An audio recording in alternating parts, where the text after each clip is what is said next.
আসসালামু আলাইকুম দর্শক, এটা আমাদের 170% জলকরের একটি পুকুর এবং এই পুকুরে আমরা বাংলা মাছের সাথে মিশ্রভাবে পাবদা মাছ চাষে দিয়েছি।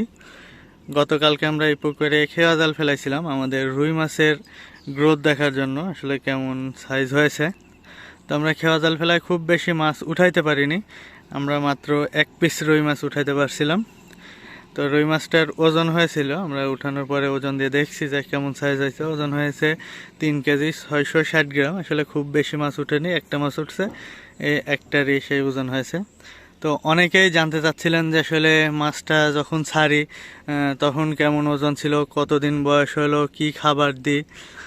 তো তাদের জন্য আজকে একটা ভিডিও দেবো ইনশাল্লাহ, যে কতদিন বয়স, কি খাবার দিয়েছি, ছাড়ার সময় কেমন ওজন ছিল। তো আজকে ভিডিও পাবেন ইনশাল্লাহ। তো আমি এখন আসছি এই পুকুরে খাবার দেওয়ার জন্য।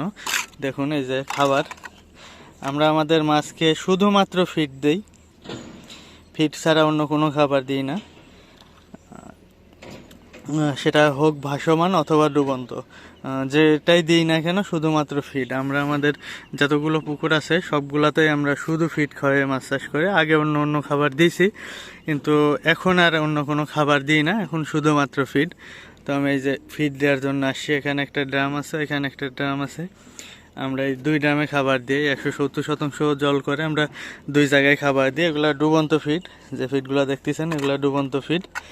আর এখানে 3 বস্তা, আমরা মূলত এখানে 4 বস্তা করে খাবার দিই, কিন্তু এখন 3 বস্তা দিচ্ছি।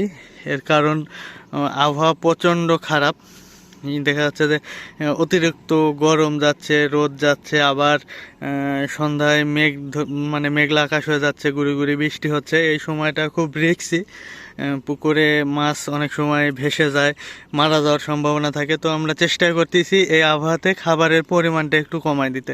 আমরা 4 বস্তা দিলেও আমাদের মাছ খেয়ে নেবে, কিন্তু আমরা 4 বস্তা দিচ্ছি না আবহাওয়া খারাপের জন্য। আবহাওয়া যদি ভালো হয় তো আবার আমরা দিব ইনশাল্লাহ। তো আবহাওয়া খারাপ জন্য আমরা এটা কমায় রাখছি খাবার। আপনারাও চেষ্টা করবেন আপনাদের পুকুরগুলোতে খাবারের পরিমাণটা একটু কমায় দিতে, কারণ যে আবহাওয়া যাচ্ছে আসলে এই আবহাওয়াটা মাছ চাষের জন্য খুবই হুমকি।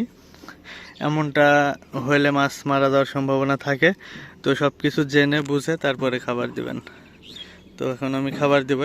এই যে ড্রাম দেখতেছেন, মানে 4টা বোতল দেখা যাচ্ছে, নিচেই ড্রাম আছে, ভাসানো আছে। ওই যে ওইখানে আরেকটা আছে। তো এইটা উঠাই, এখানে 1.5 বস্তা, এখানে 1.5 বস্তা, দুইটাতে 3 বস্তা দিয়ে দেবো।